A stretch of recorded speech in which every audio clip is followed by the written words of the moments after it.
Bonjour, le sujet d'aujourd'hui c'est l'enlèvement, les 5 façons de le louper.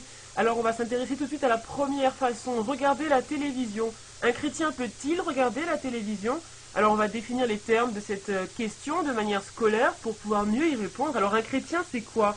C'est une personne qui marche comme Christ a marché, c'est quelqu'un qui se sanctifie, qui est hors du monde, qui est le péché, qui marche par l'esprit. Un chrétien c'est le sel de la terre, la lumière du monde.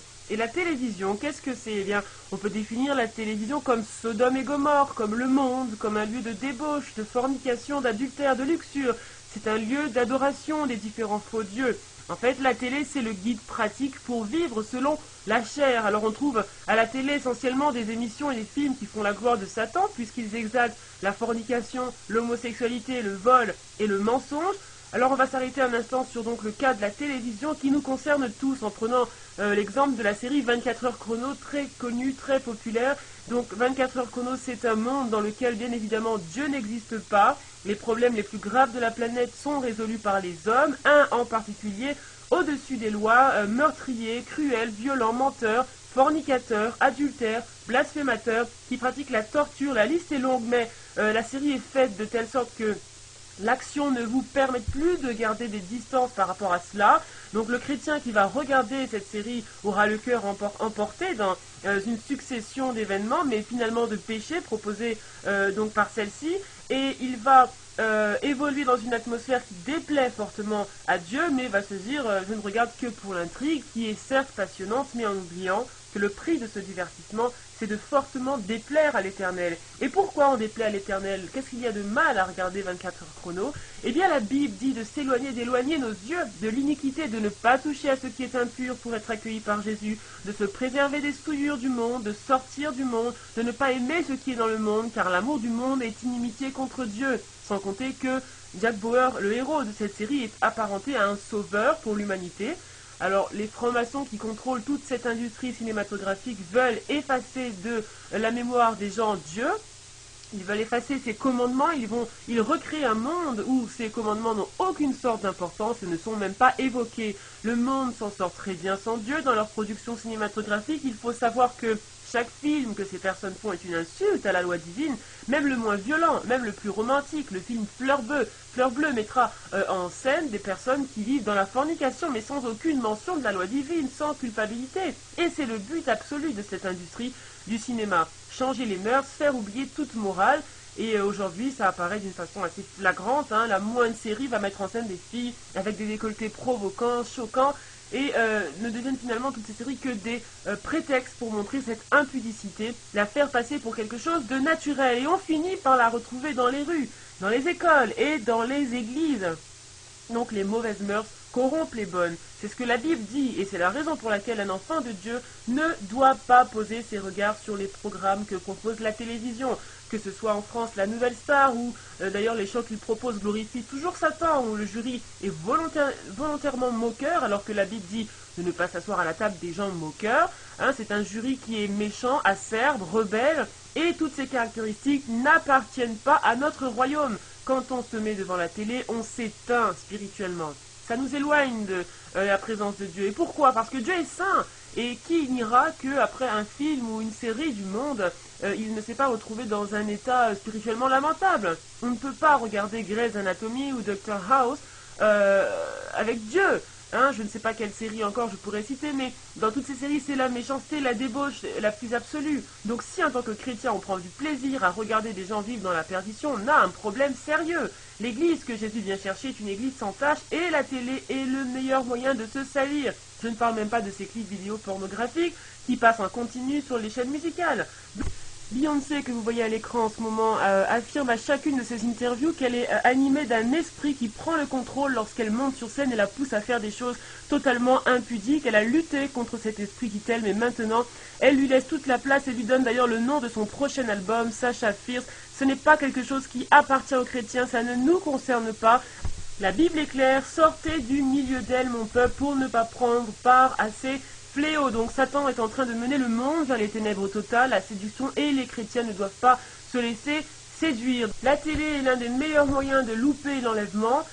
c'est anti-sanctification, anti-pureté, anti-Dieu, et je pense que personne n'osera le contester véritablement. Ensuite, il y aurait les infos, les documentaires animaliers, mais je pense que même là, ces infos sont orientées par les francs-maçons, les Illuminati, l'humanisme, ne nous édifient pas vraiment. Je dis pas que regarder les infos nous ferait louper l'enlèvement. Je dis juste qu'une journée sur CNN et vous risqueriez d'être séduit par la présentation fantasmagorique d'Obama. De toute façon, toutes ces chaînes de télévision vous présenteront l'antéchrist lorsqu'il sera là, comme le héros à venir, et la manipulation pourrait être plus subtile qu'on ne le croit.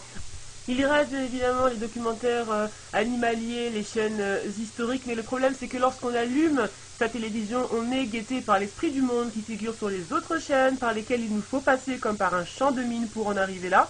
Et le mieux donc serait réellement de prendre un maximum de précautions, de préférer à tout ça une atmosphère d'adoration permanente, comme de mettre une radio chrétienne à la maison, comme l'exemple de Radio de Vie, qui est une radio très édifiante, 24 heures sur 24, et qui fait baigner nos maisons dans la parole de Dieu, dans l'adoration. Et donc cette atmosphère est de loin plus propice à l'avènement du Seigneur et à notre préparation pour ce jour-là, plutôt que tout ce dont on a parlé concernant la télévision. Alors bien sûr, il y a beaucoup de chrétiens qui ne la regardent plus depuis longtemps, d'autres qui vont se remettre en question après cela, mais la télévision est loin d'être la seule façon de louper l'enlèvement. Il y a également la négligence vis-à-vis de la parole de Dieu, c'est un danger qui nous guette en tant que chrétiens. Et on se dit, oh je l'ai déjà lu, je l'ai relu, quand je l'ouvre je retombe sur des passages que je connais déjà trop bien et qui ne m'édifient plus.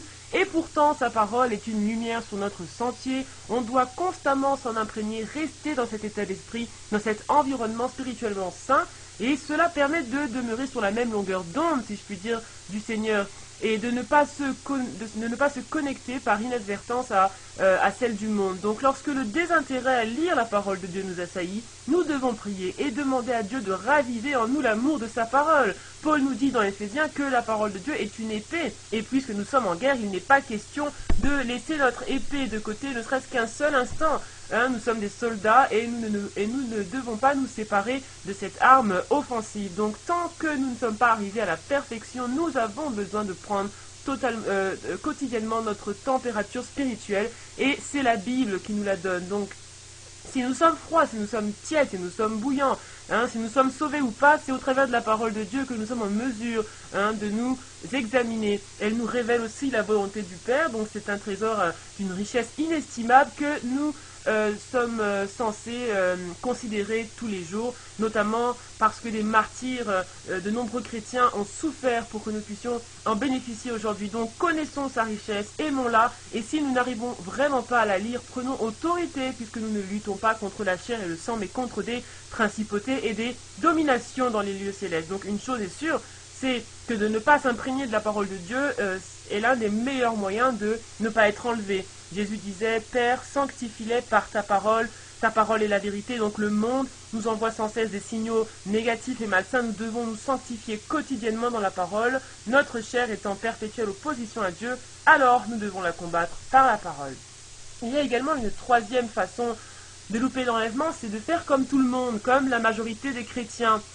C'est aussi la voie vers l'échec, parce que lorsque Jésus a dit que le chemin de la vérité était étroit et que peu le trouvaient, ce n'était pas une figure de style. Donc trouver le chemin veut dire le chercher. Il parle donc de personnes qui cherchent le chemin de la vérité, mais avertit que parmi ces personnes, beaucoup ne le trouveront pas. Cela veut dire que dans le monde chrétien, en ce moment, très peu de personnes marchent dans le chemin de la vérité. Beaucoup prennent le chemin large, et on le voit avec le phénomène des méga-churches, et où une large communauté de chrétiens ont accepté un autre évangile, un autre esprit, un autre Christ. Et nous, où sommes-nous? Comment entrer dans ce chemin étroit? Il y a quelque chose que Jésus a dit dans la Bible, qui n'est presque jamais prêché, et qui semble pourtant décisif pour être accepté dans son royaume. C'est dans Matthieu 25, 41. Ensuite il dira à ceux qui seront à sa gauche, « Retirez-vous de moi, maudits, allez dans le feu éternel qui a été préparé pour le diable et pour ses anges, car j'ai eu faim, et vous ne m'avez pas donné à manger, j'ai eu soif, vous ne m'avez pas donné à boire, j'étais étranger, vous ne m'avez pas recueilli, j'étais nu, vous ne m'avez pas vêtu, j'étais malade et en prison, et vous ne m'avez pas visité. » Combien de chrétiens font cela aujourd'hui? Aucun des chrétiens que je côtoie régulièrement n'est allé prier dans un hôpital pour un malade, et moi non plus. Aucun n'est allé dans une prison pour prêcher aux prisonniers, et moi non plus. peu pratiquent l'hospitalité. Il y a des chrétiens très pauvres qui ne peuvent pas aider, que ce soit une aide financière, mais il n'est pas question d'argent dans ce passage, mais vraiment d'hospitalité. Donc je vous invite à cliquer sur la vidéo 2 pour aller plus en avant dans cet enseignement qui nous concerne tous.